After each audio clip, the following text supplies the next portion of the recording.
Welcome to Fake Love and Flying Monkeys, the podcast where fake love is exposed. I'm Nova Gibson and I am your host. I'm the principal counsellor at Brighter Outlook Narcissistic Abuse Counselling.com.au. This space is dedicated to helping you reclaim your worth and understand the impact of toxic relationships with suspected narcissists. You deserve clarity, healing, and freedom from the pain of fake love and flying monkeys. So please leave a review and grab a copy of my book, Fake Love, Understanding and Healing from Narcissistic Abuse. Let's uncover the truth and take back your power.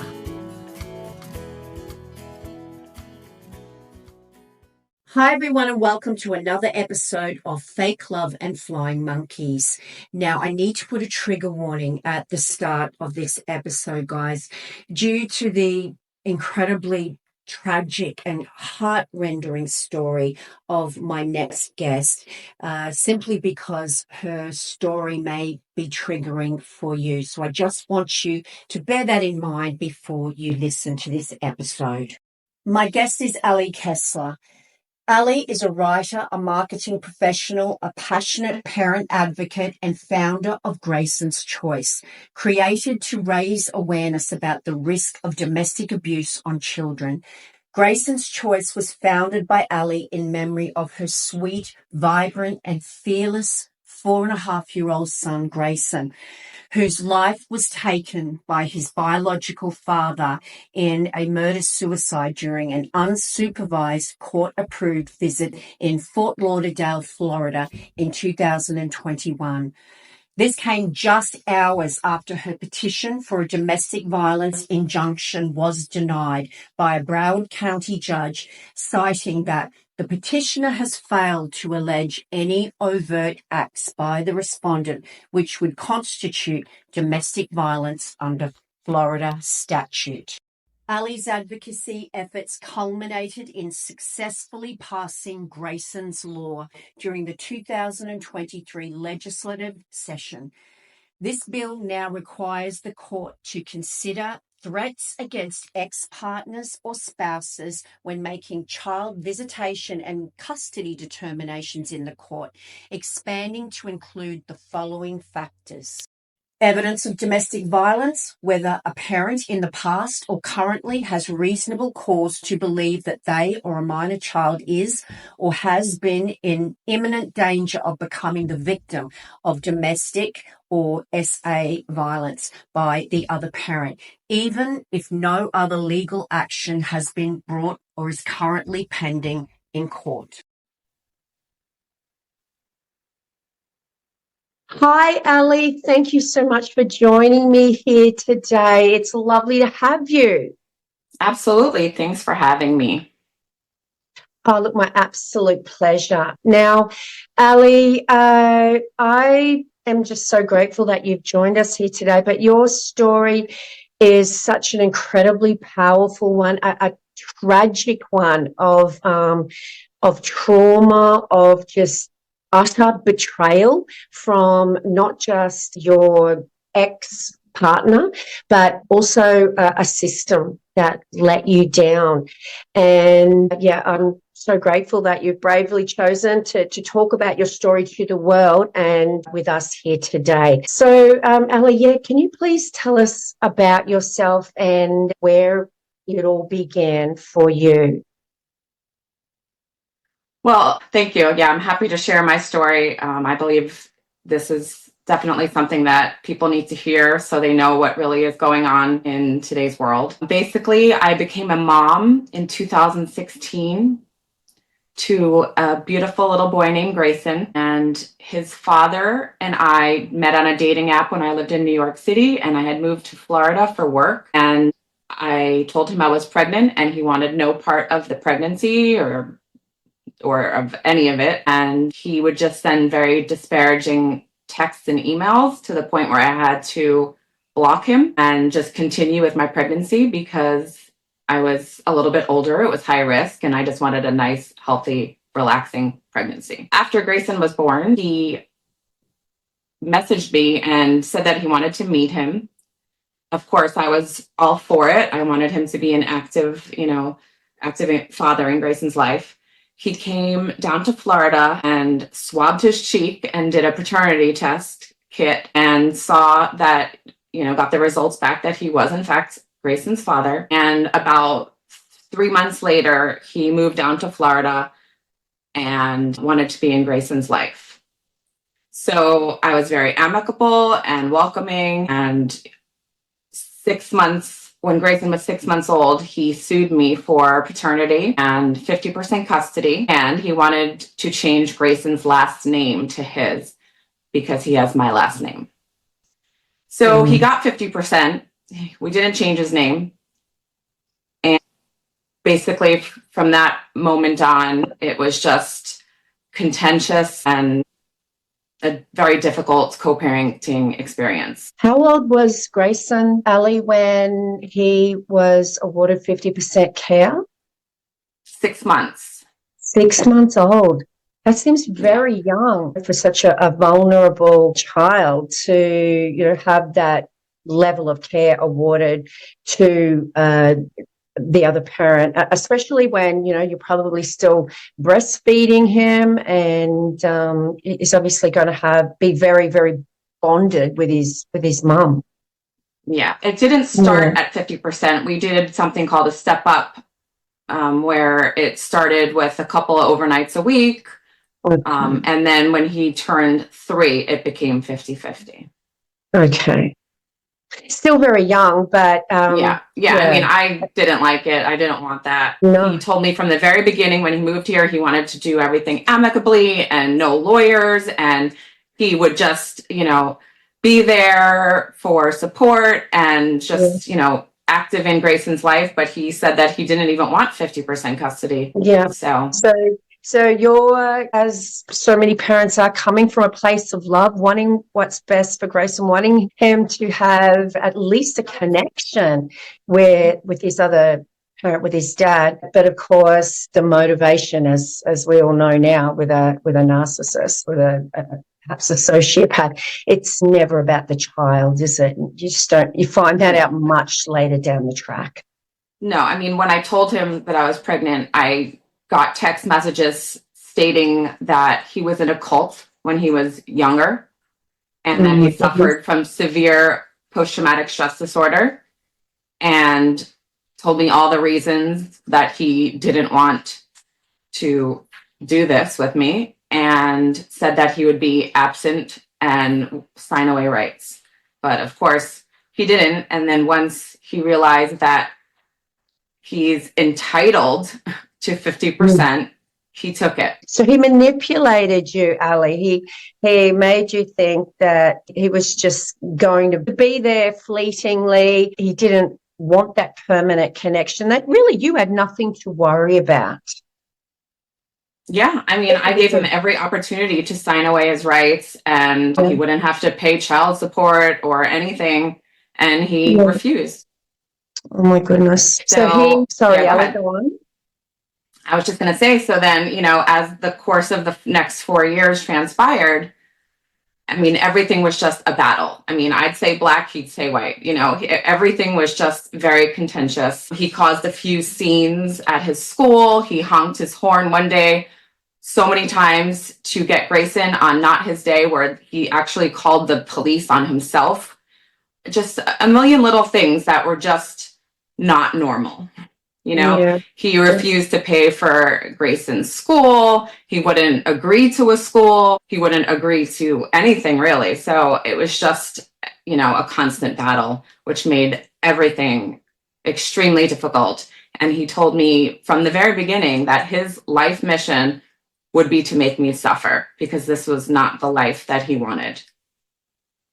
Oh my goodness. So just to clarify, Ali, in the beginning, he wanted nothing to do with Greyson. Is that right? Correct. And when exactly did he suddenly change that now he realizes that you've got this beautiful baby that you love, and all of a sudden he wants it, and it's essentially his property? When was that kind of pivotal? Well, he moved here when Grey was about 3 months.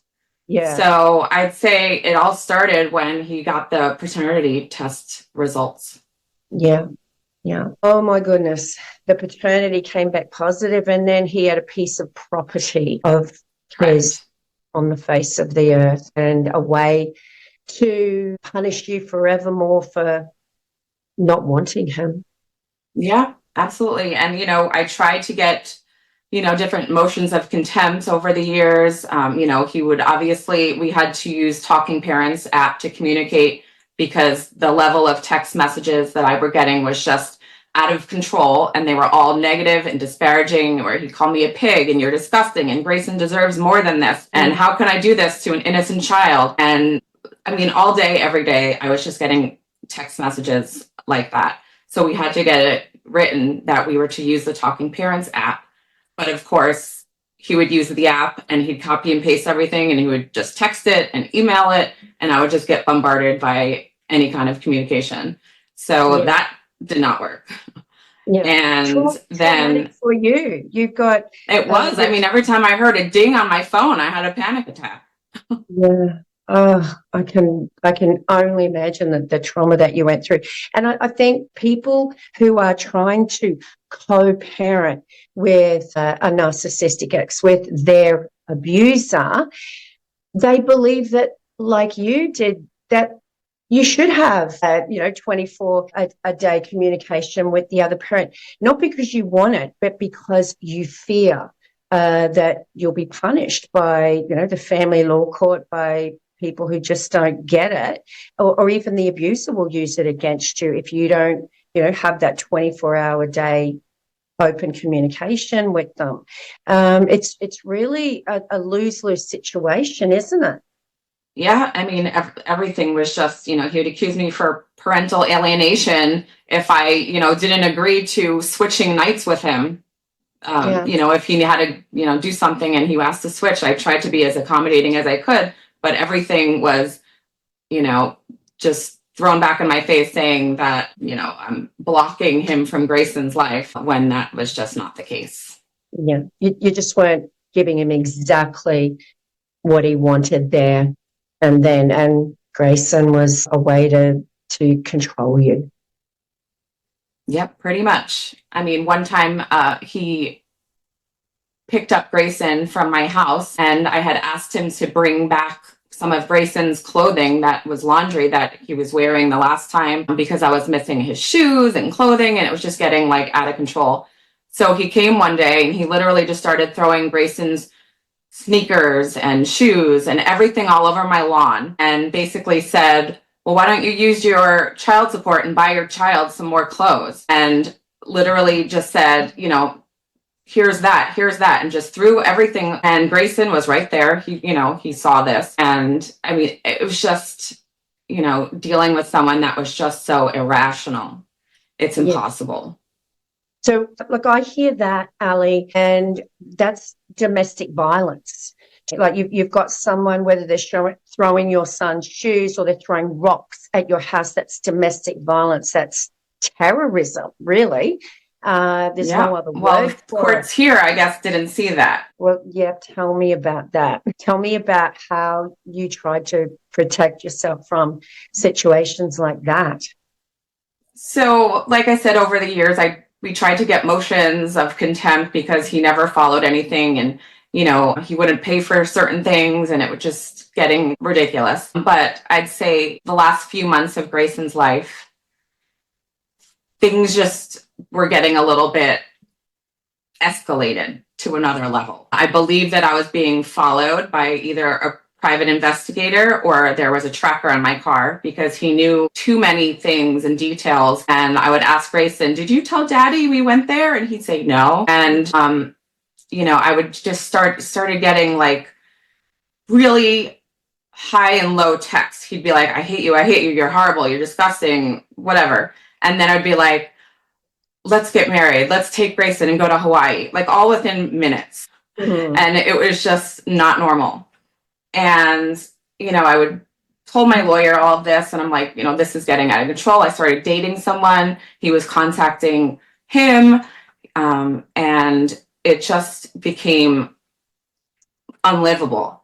So we were drafting to get a restraining order for me because the last week he had texted me that he wanted to see my head separated from my body. And I actually just got scared and I didn't know what to do. And at that point, I knew, this is not going to end well. And so I went to the courthouse and I filed an injunction for domestic violence.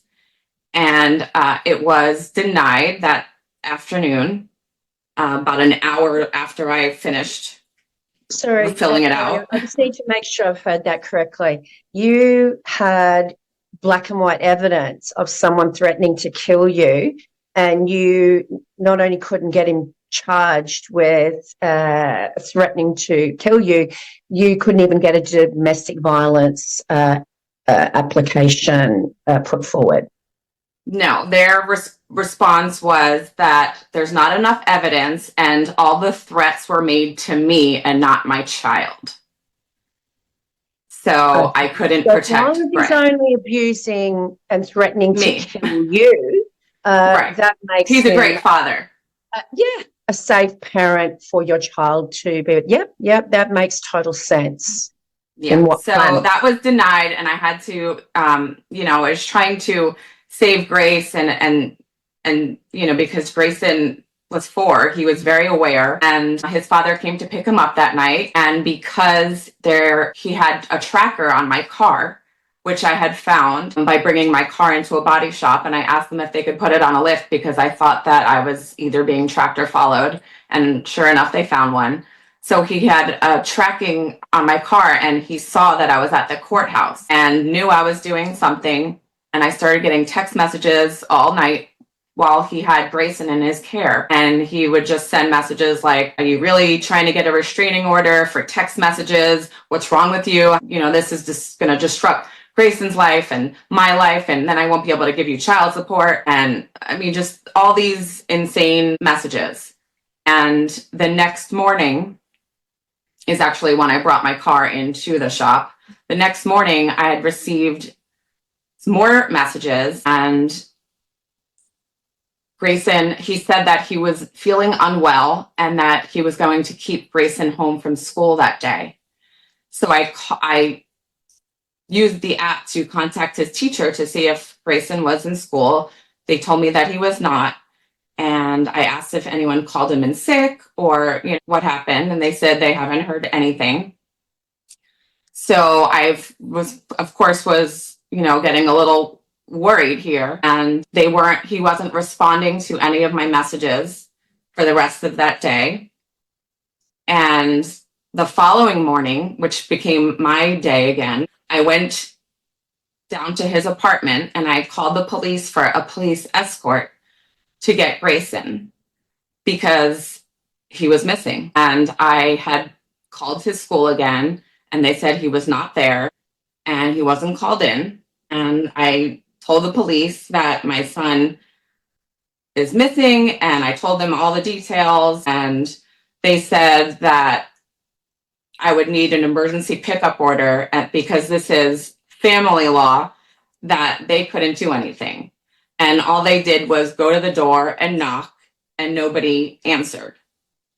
So, I'm frantic. I didn't even know what to do at this point. I was calling for wellness checks for like 7 hours. I think 5 police officers at different times went out in the day to do a wellness check. And they all just said nobody answered. And finally I called like Child Protective Services and anyone I can think of. And they said that they just couldn't send any more cops out that night, and they'll send someone again tomorrow. And yeah, they were basically refused to help. So they literally just said, Greyson is just with his father. He's not missing. But technically they were both missing. They're both missing. Did you have orders in place at that time, or was it there were a parenting plan, or like we had a parenting plan? Yeah, you had a parenting plan in place. Okay, so that would mean that nothing was enforceable without legally binding agreement, but your hands were tied in getting that in place. You couldn't even get a domestic violence order against him for, threatening to kill you. How are you supposed to protect yourself when all of these, these factors are just impacting on you to create this perfect storm of for you and Greyson? We filed to get that emergency pickup order that day, and it was denied. So even though it was according to our parenting plan, my day, if John didn't want to give Greyson to me, he didn't have to, because they denied my emergency pickup order. Yeah. Which I don't understand why at all. Yeah. So now we're getting on into the evening, and I'm still frantically looking for Gray. I called John's family in Jersey and asked if they had heard from him. Nobody heard from him, and nobody could get a hold of him. And they started calling the Fort Lauderdale police from out of state, saying, we're really worried about, our family member, and that there's a toddler that's stranded in the apartment, or, they didn't even know.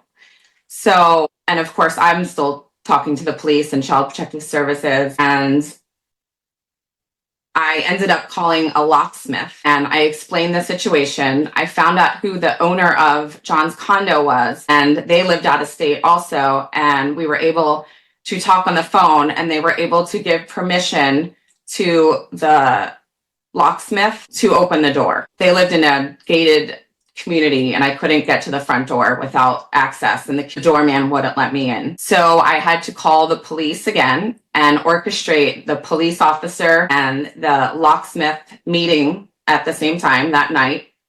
And I was going to go there as well, but I got a call as I started to leave, and I was told not to come. So now we're at about 11 p.m. and I got a text message. Yeah. Sorry, I'm just wondering what's going through your mind at that time. I was frantic. I mean, I didn't even know. I honestly, I was just all over the place. I just wanted my son home. I just wanted my son home. I didn't know what, I had a neighbor see if his car was there. It was. I asked them to see if the car seat was in the car. Maybe they Ubered. I didn't know if he kidnapped him and went to Jersey. At this point, nobody heard anything. Nobody was able to get in touch with him. And at 11 p.m., a neighbor sent me a text message saying that the police officer and the locksmith just arrived. And so I, was waiting to hear what they found. And 5 minutes goes by.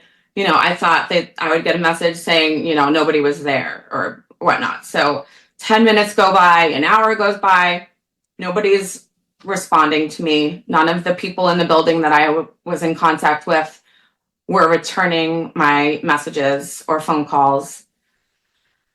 And at this point, I just knew something really horrible. I just knew something was not right. Because why wouldn't they tell me? Why wouldn't they text me, hey, we went in, there was nothing there? And hours went by, and I was just in a ball in my closet, and like 5 hours went by, and all of a sudden I got a knock on my door, and it was the crime scene detective, a priest, like I don't even know how many people showed up, and my life ended there. Oh my God, Ali.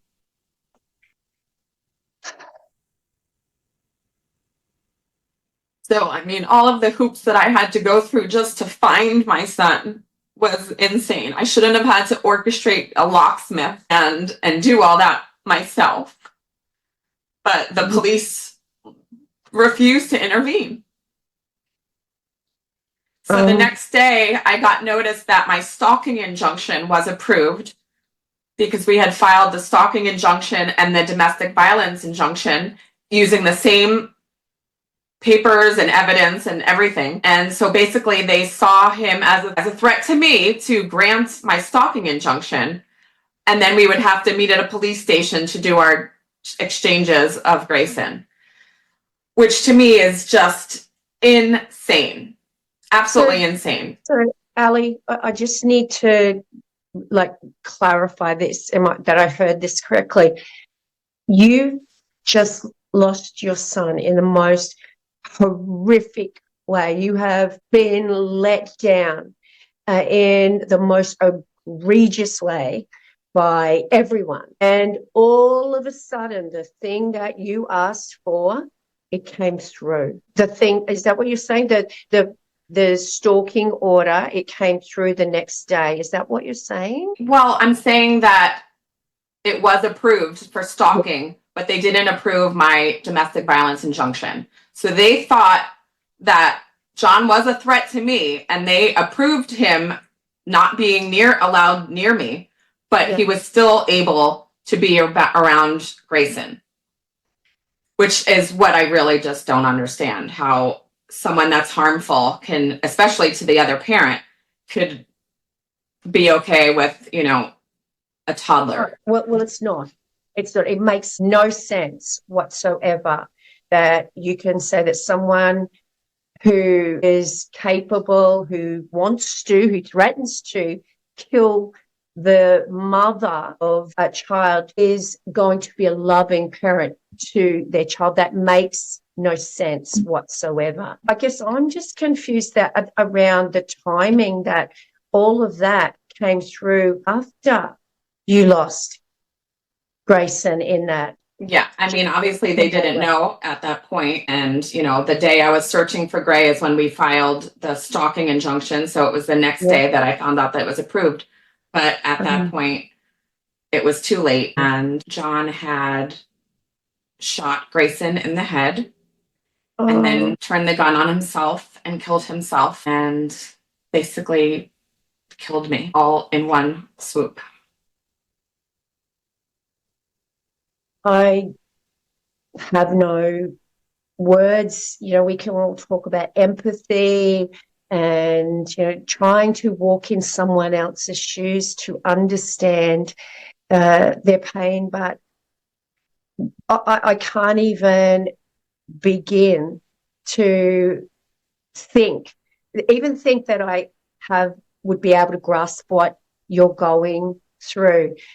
I really just, I am so, so sorry, Ali, that the system let you down, that everyone let you down and let Greyson down. He was just a little boy and he was so, so vulnerable. So, I have no. So I always say that his hate for me was more than his love for Grey. And instead of dealing with this like a normal person, because I had communicated with him earlier that week and I gave him all these options. I'm like, you can move back to Jersey. You can do this. You can do that. Greyson can see you as Summers. You can still have the life that you want. You don't have to just kill yourself and your child to get out of it. Clearly, he was not well. He did tell me he had post-traumatic stress disorder from being in a cult. I know he suffered from depression and anger and should not have ever been awarded 50% custody of Greyson, ever. We weren't married and we didn't live together. We didn't even know each other. So I don't know how DNA could just automatically win. DNA, that's it, isn't it? DNA does not make someone, a match in DNA does not make someone a parent. It makes them have a biological connection to another human being. And it's what you do with love and nurturing and all of those things that create that loving bond with a child. That is what makes a parent. Ali, I just need to go back and just clarify the parenting plan thing, because now that I think about it, I think it's a bit different in the States. When I said it wasn't legally binding, a parenting plan is not legally binding in Australia. And I always advise people to seek orders because at least, even though our system is flawed, you can breach them and hopefully get your day in court. So parenting plan in the US, is that a legally binding document? Yes. So when he Okay. filed for paternity Yeah. and for 50% custody, basically the judge ordered the agreement, as 50-50. So all of our our time sharing plans and whatnot was all written up and signed by a judge. And that includes, Greyson was to use my address. We had shared decision making. And of course, what days he went there and what days he was with me. So you were told by the court to co-parent with this person who was actively trying to counter-parent everything that you do, not just counter-parent, but terrorize you. And you're getting absolutely no recognition for that other than he shares DNA, so you got to make it work, Ali. Yeah. In fact, his lawyer, when we first went to court, literally told the judge that he moved down to rescue his son. So he wanted to be looked at as the hero in all of this, and that I was this horrible person. Yeah. And that he deserves to have 50% because he is a doting father. All that looked great on paper, but that was not what was actually happening.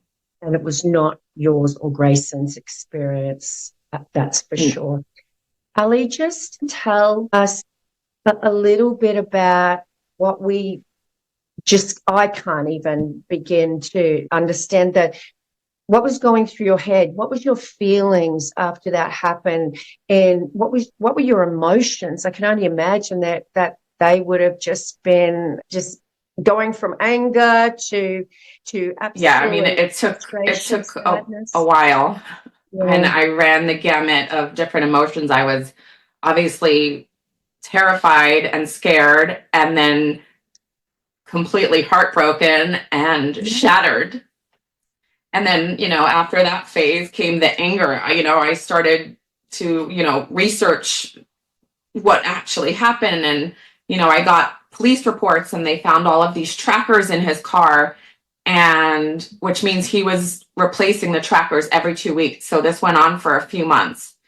And I found I was able to access his emails, and I found emails of receipts that he used at the gun range, and all of the GPS locations of where I am and at all times. And I found all this, and I just got to the point of not even anger. It was just,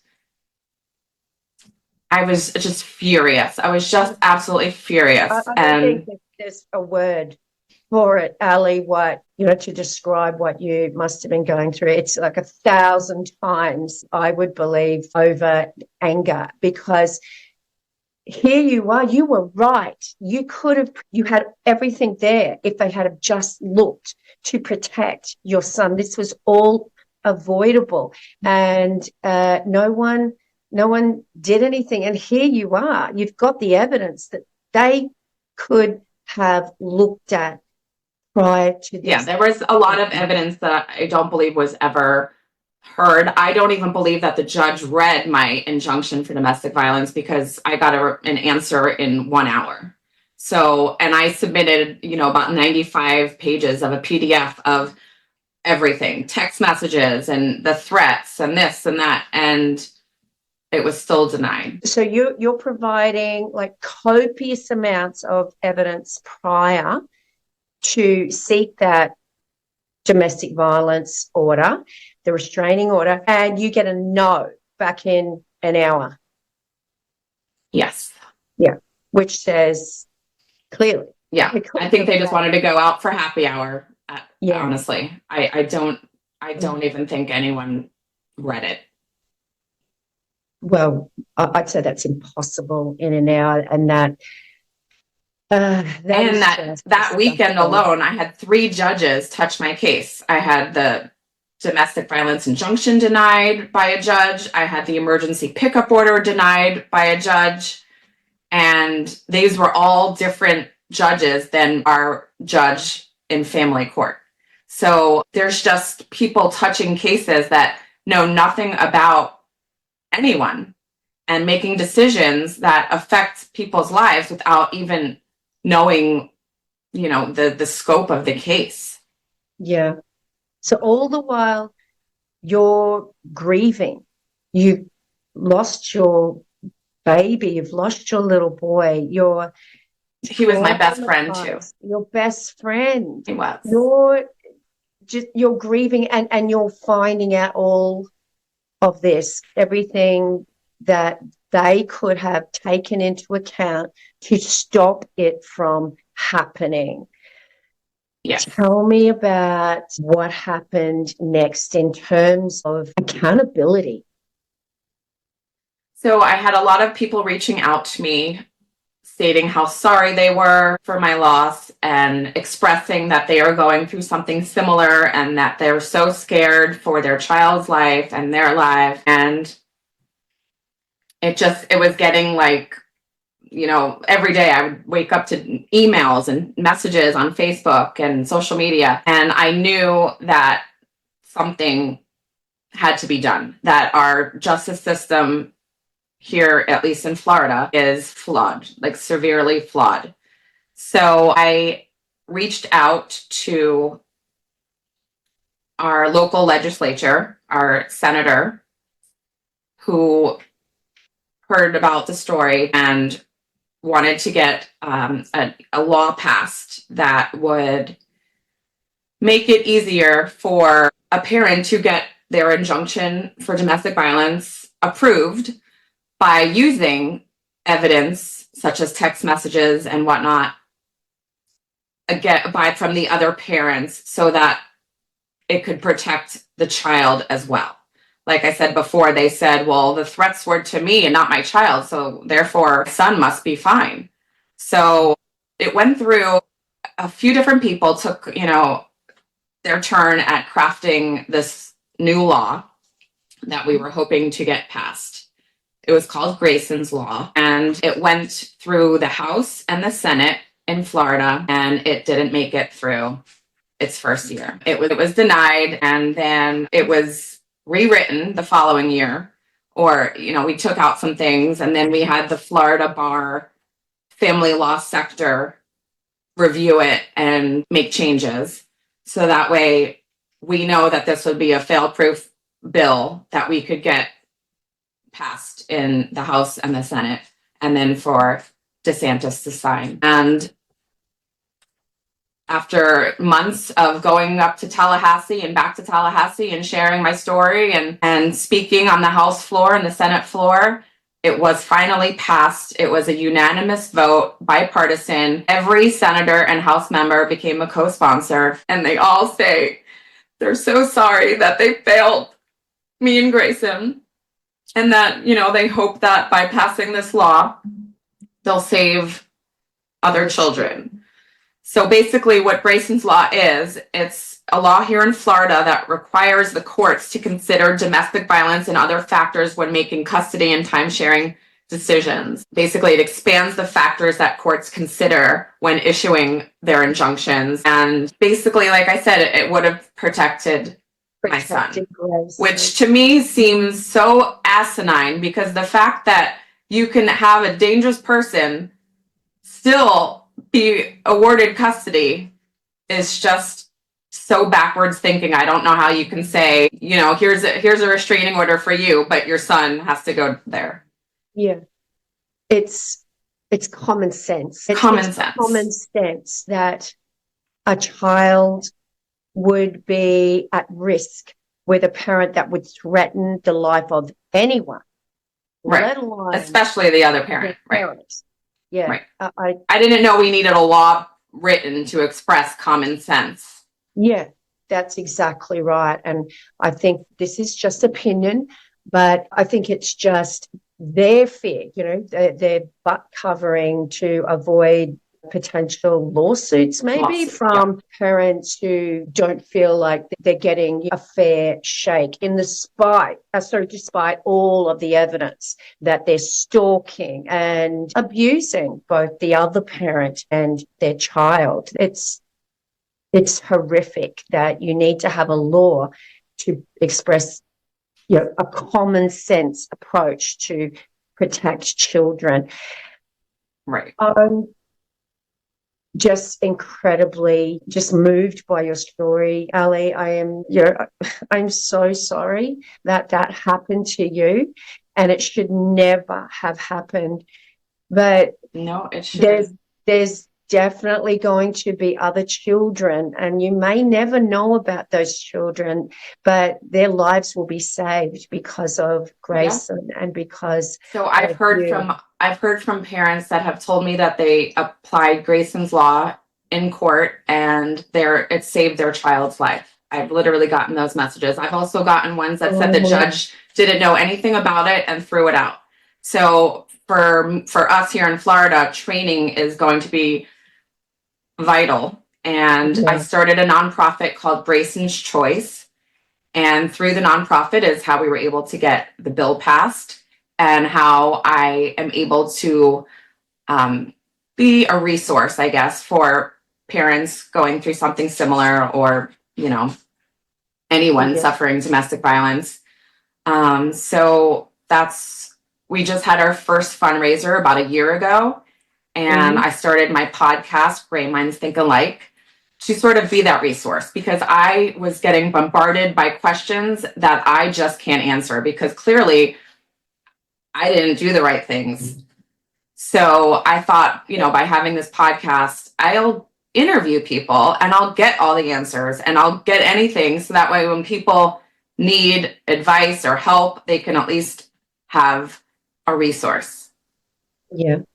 Look, I'm so grateful that you have that channel out and this your group that's going to be a resource for other victims, and I firmly believe that it's going to protect so many more children. And I'm so glad that you're getting those messages, which I guess just helps you think that it wasn't. It has to be for something. It has to be for something. Yeah. Greyson's life mattered, and he is helping in a huge way to protect other children as his mum. Ali, just one quick question with regards to child protection. You mentioned that you contacted the child protection authorities in the States. Is it, an abuse if a child is found to be around when a parent is engaging in domestic violence, like a children removed who are subject to domestic violence between the parents? I'm going to say a hard no on that. Talk to parents that say their child has been sexually abused.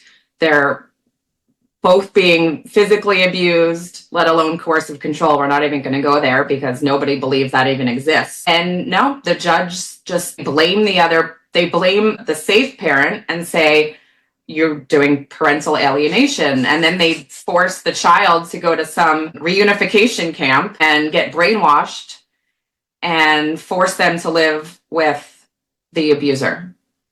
And that's what's happening here in the States. Yeah, that's what I really wanted to clarify that because my understanding, and I used to work in child protection in Australia, is that children are obviously it's got to reach a threshold, a level of harm, and that is that's a notification. If a call comes in, a message comes in that a child is there when domestic violence is occurring, then if the safe parent doesn't leave, then the authorities will step in to protect the child, whether they're actually being physically hurt or not, because of the emotional harm of being around someone, that's really just, I can't understand that domestic violence is something that they don't think affects the children if they just don't believe. They don't believe the people when they say that they're being abused, unless they literally, have gunshots or wounds to show it and a video to prove that it was by that person. They don't believe you. They didn't believe me. and they didn't think that the type of abuse that I was going through was abuse. All the berating messages, they're like, well, it's just text messages, and that's his father, and he's just with his father. I went for 4 years of erratic, insane behavior, trying to rationally co-parent a baby and toddler with a mentally ill person. Yeah. So we're looking at coercive control, aren't we? Narcissistic abuse versus overt abuse. Correct. Perhaps that might be discovered in domestic violence situations where child protection is called out. And as we know, coercive control is often very covert and under the radar, very passive aggressive a lot of the time. And the authorities are looking for broken bones, bruises, and this is where we have to get them to understand the impact of this type of domestic violence, because just because there's an absence of broken ribs and black eyes does not mean that one person is being traumatized any less.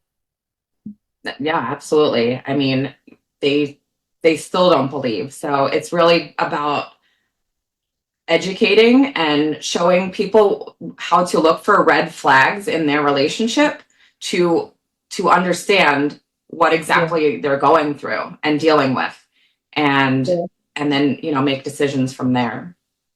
Yeah, absolutely. We need more education, don't we, around coercive control, narcissistic abuse, and how it impacts the family court and the decisions that they make. There has to be so much more awareness.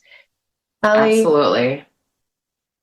Not only that, but they also need to take into account mental health and different disorders, because you just never, when someone is mentally ill and narcissistic, you just don't know what's coming next. You just don't. So even though I had all this erratic behavior and whatnot, could I have predicted that my son was going to get shot in the head? No, because a sane, rational person doesn't think that way, that someone could do that. But when you're dealing with someone who has admittedly said that they had post-traumatic stress disorder and depression and anger and all these issues, and you still say it's okay to have him in your custody, you never know what they're going to do next.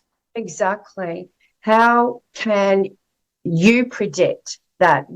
That's the job of the family court, is to make sure that every base has been covered. And if there's an uncertainty, then do all the tests.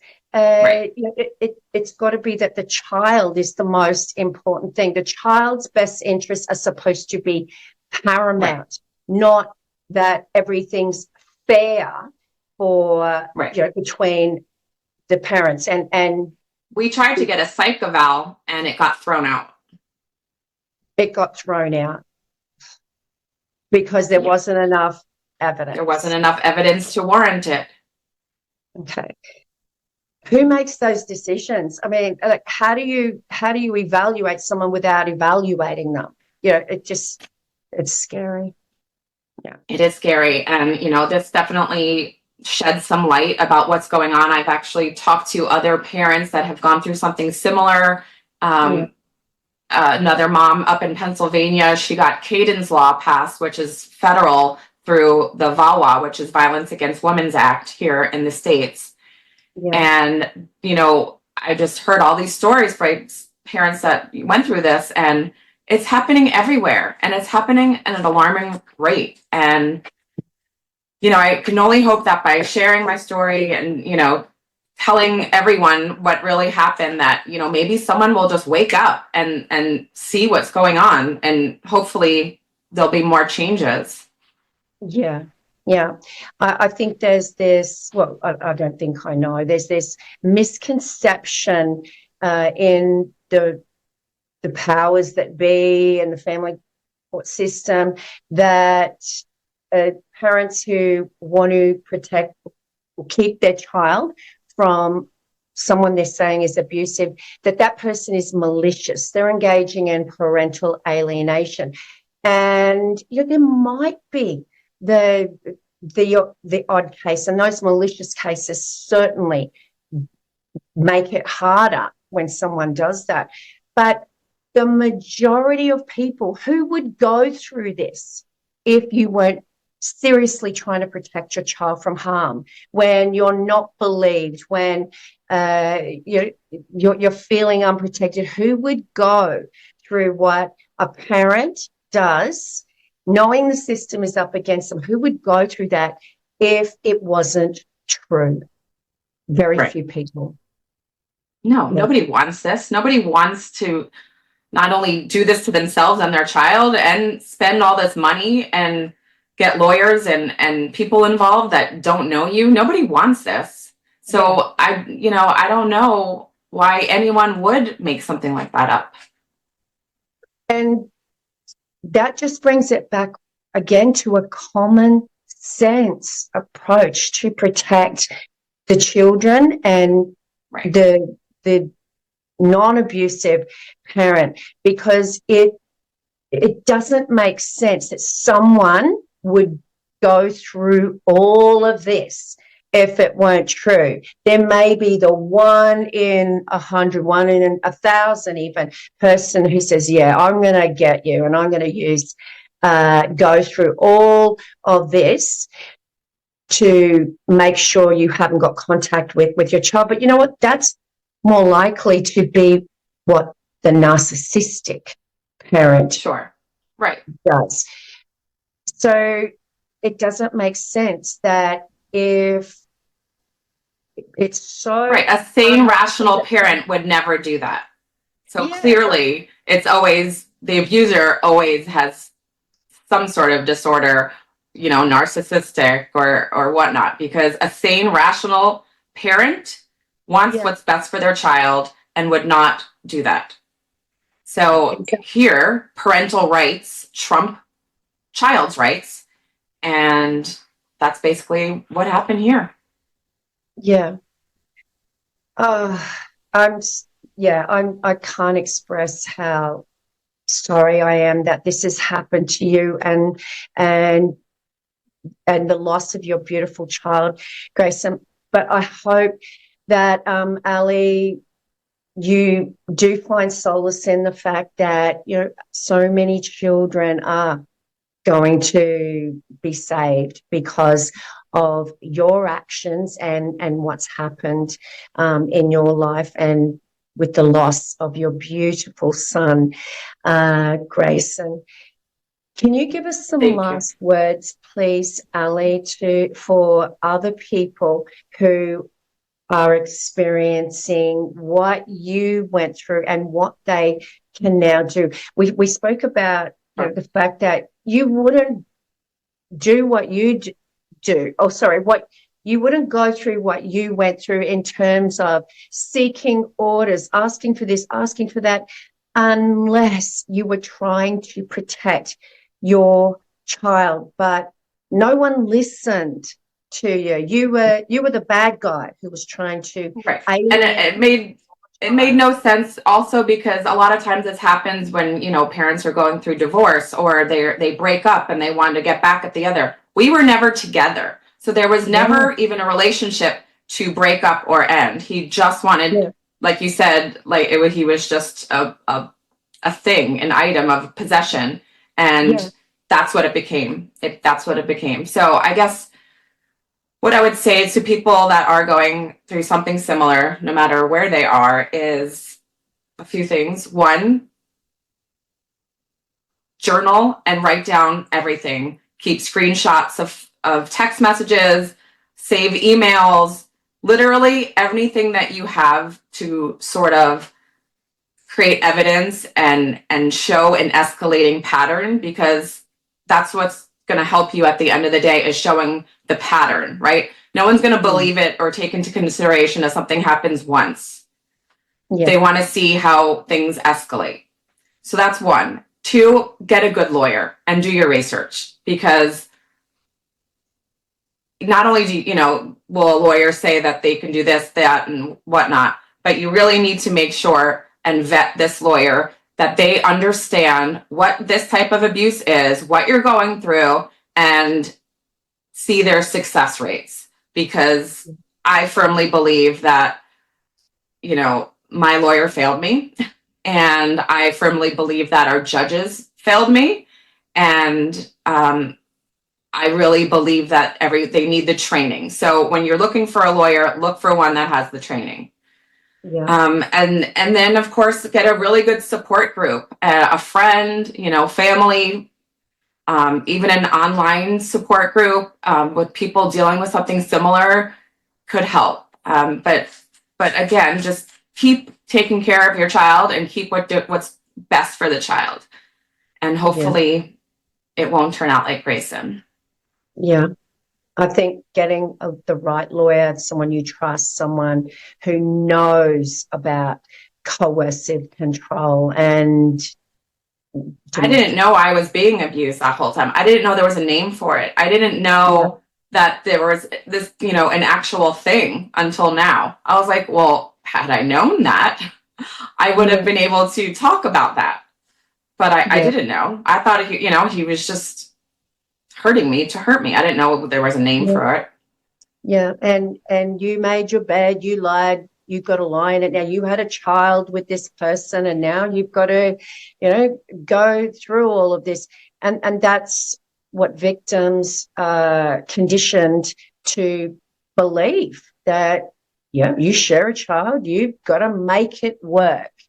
And you can't with a narcissist. You cannot make it work, no matter what you do. It's just everything will be irrational. They're up here and you're down here, and you will never be eye to eye. It's not logical. It's, you can't make 1 + 1 = 2, because they don't want you to have a common sense approach. They want to keep you on the back foot all the time, confused, and driving off your reactions and the power they have in having a level of care over the thing that is the most important to you, which is, of course, your child, and they know that. Yeah. So yes, He knew what he was doing. He was smart. He knew exactly what he was doing. Yeah. Yes, there's this other misconception out there that they don't know what they're doing. They know exactly what they're doing because they can switch it on and off like a tap, depending on who's watching. And they're able to manipulate the system. Sure. Yeah. You have to have a reasonable IQ to know what they want and what they will look at, and what will go against you. Yes. Right. Yeah. Okay, Ali. Well, look, thank you so much for telling your story, and for just your courage to speak out on behalf of your beautiful son, Greyson. His life mattered, and what you're doing hopefully will make it so that many other mothers, maybe fathers, do not have to go through what you went through, and that another child, another innocent, vulnerable child does not lose their life. Well, that is the goal. And thank you so much for having me and chatting about all of this, and letting me share my story, because, like you said, everyone needs to hear. Everyone. Yeah, absolutely. Thanks, Ali. And that brings us to the end of yet another Fake Love and Flying Monkeys episode. Thank you so much for listening, guys. Please remember, if you would like to have a one-on-one Zoom counseling session with me, if you are suffering the trauma from a relationship with a narcissist, you're trying to escape, or you're just trying to understand what has happened to you, please just see my link, my website link in the description, and I would love to be able to support you with an online Zoom counseling session. Please also look out for my book, my best-selling book, Fake Love, Understanding and Healing from Narcissistic Abuse. You'll also find the link to that in the description. On that note, guys, it's bye from me for now. Until the next episode, please always remember, you are worthy of love, and you are worthy of so much more than a lifetime of fake love and flying monkeys.